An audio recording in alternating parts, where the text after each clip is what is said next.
इसमें एक मेल, एक फीमेल और उनकी एक डॉटर है। इन तीनों का चाकू मार के स्टैबिंग से डेथ है। अभी सब लीड्स पे काम कर रहे हैं हम लोग। एफएसएल टीम बुला ली है। फर्दर आपको बताया जाएगा। तो लगभग 1.25 घंटे का टाइम जो बताया जा रहा है कि बेटा 1.25 घंटे बाहर था, उसमें उस स्लॉट में बताया गया कैसा हुआ। सालगिरह के दिन खून से सनी 3 लाशें, पति पत्नी और बेटी का बेरहमी से कत्ल। सभी दरवाजे बंद तो कैसे आया कातिल? राजधानी दिल्ली की ट्रिपल मर्डर मिस्ट्री। राजधानी दिल्ली के देवली गांव में मंगलवार सुबह एक ही परिवार के 3 लोगों की हत्या से इलाके में सनसनी फैल गई। नेपसराय थाना इलाके में हुए इस हत्याकांड में रिटायर्ड आर्मी ऑफिसर राजेश, उनकी पत्नी कोमल और बेटी कविता की चाकू मारकर बेरहमी से हत्या कर दी गई। दरअसल पुलिस को बुधवार सुबह करीब 7 बजे जानकारी मिली कि एक घर में खून से लथपथ 3 लाशें पड़ी हैं। जानकारी मिलते ही पुलिस की टीम मौके पर पहुंची। शुरुआती जांच में सामने आया कि इस घर में रहने वाला अर्जुन सुबह 5 बजे के करीब मॉर्निंग वॉक के लिए निकला था। घर में उसकी मां, बहन और पिता मौजूद थे। जब वो घर लौटा तो उसने अपने पिता, मां और बहन को खून से लथपथ हालत में पाया। उसने तुरंत शोर मचाया, जिसके बाद पड़ोसी वहां पहुंचे और पुलिस को खबर दी गई। आज सुबह लगभग 7 बजे के आसपास एक कॉल आती है कि एक 3 लोगों को चाकू लगा हुआ है और वो लोग बेहोश हैं। तो इसमें जो कॉलर है, इनिशियल कॉलर, वो बेटा ही है इनका जो डिसीज है। इसमें एक मेल, एक फीमेल और उनकी एक डॉटर है। इन तीनों का चाकू मार के स्टैबिंग से डेथ है। इनके बेटे ने ही कॉल करी है। बेटे ने बताया कि मैं सुबह मॉर्निंग वॉक के लिए गया था, वापस आके देखा तो इनका मर्डर हुआ पड़ा है। अभी हमने एफएसएल बुला लिया है मौके पे। फर्दर इन्वेस्टिगेशन चल रही है। हम कुछ लीड्स पे काम कर रहे हैं। जानकारी मिलने के बाद पुलिस की टीम मौका वारदात पर पहुंची। तमाम आला अधिकारी पहुंचे। पुलिस ने क्राइम टीम और एफएसएल को भी मौके पर बुलाया और जांच शुरू की गई। पुलिस आसपास लगे सीसीटीवी कैमरों के फुटेज खंगाल रही है और टेक्निकल सर्विलांस की मदद से हत्यारों का पता लगाने की कोशिश कर रही है।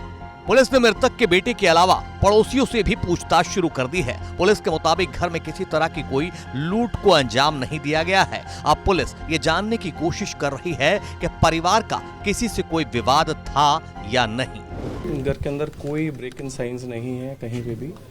अब यही देखने का वो है चीज़ की इन्वेस्टिगेशन में कैसे एंट्री हुई, मतलब क्योंकि कोई ब्रेक इन नहीं है। सब ताले अंदर से बंद थे। लड़का ताला बंद करके गया था और ऊपर छत का ताला भी अंदर से खुला हुआ है। सर, अभी जो जिस जगह मामला हुए हैं 32 सीसीटीवी अभी तक देखे गए हैं, उसमें क्या क्लू मिला है पुलिस को? अभी सब लीड्स पे काम कर रहे हैं हम लोग। एफएसएल टीम बुला ली है। फर्दर आपको बताया जाएगा। मृतक राजेश और उनकी पत्नी की शादी की सालगिरह भी आज ही थी। पड़ोसियों के मुताबिक परिवार के लोग ज्यादा मेल जोल नहीं रखते थे। पड़ोसियों ने बताया कि घर के मेन दरवाजे में अंदर और बाहर दोनों तरफ से इंटरलॉक सिस्टम लगा हुआ था। ऐसे में ये सवाल उठ रहा है कि हत्यारे घर में कैसे घुसे। शार्प वेपन यूज हुआ है इसके अंदर। और जैसे मतलब लगभग 1.25 घंटे का टाइम जो बताया जा रहा है कि बेटा 1.25 घंटे बाहर था, उसमें उस स्लॉट में बताया गया कैसा हुआ है। कितनी टीम बनाई गई है सर? बॉडी मिली है सर? कितनी टीम बनाई गई है? अभी तो मल्टीपल टीम्स बनाई गई हैं। इसमें बेटे जो डिसीज्ड मेल है उनकी बॉडी फर्स्ट फ्लोर पे है और बाकी 2 की बॉडी ग्राउंड फ्लोर पे है। जानकारी के मुताबिक राजेश आर्मी के कमांडो रह चुके हैं, जबकि उनकी बेटी जूडो में ब्लैक बेल्ट थी। ट्रिपल मर्डर के इस मामले में कई सवाल हैं जिनके जवाब पुलिस तलाश रही है। मसलन दरवाजे अंदर बाहर से बंद तो कातिल घर में कैसे दाखिल हुआ? वारदात को अंजाम देने आए कातिल क्या एक से ज्यादा थे? क्या वारदात को अंजाम देने वाला कोई परिचित है? क्या परिवार के लोगों की किसी से दुश्मनी थी जिसके चलते इस सनसनीखेज ट्रिपल मर्डर को अंजाम दिया गया? ये तमाम वो सवाल हैं जिनके जवाब पुलिस तलाश रही है। लेकिन दिल्ली के सीएम आतिशी भी इस खौफनाक हत्याकांड को लेकर कानून व्यवस्था पर सवाल उठा रहे हैं। नेपसराय में एक परिवार के 3 सदस्यों का दर्दनाक तरीके से मर्डर हुआ है। ये दिल्ली में बढ़ते हुए क्राइम की पहली घटना नहीं है। दिल्ली में आज आप कहीं पर भी जाइए, कहीं गोलियां चल रही हैं, कहीं खुलेआम चाकू घोंप के लोगों का मर्डर किया जा रहा है, ड्रग्स बिक रहे हैं। पिछले 2 महीनों में तो खुलेआम दिन दहाड़े 2 पुलिस वालों का भी कत्ल हो गया। भारतीय जनता पार्टी की केंद्र सरकार के पास दिल्ली में सिर्फ एक जिम्मेदारी है, सिर्फ एक। वो है दिल्ली के लोगों को सुरक्षा देना।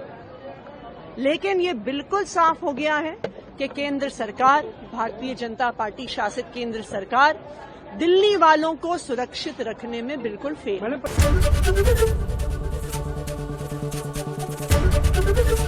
एबीपी गंगा, खबर आपकी, जुबान आपकी।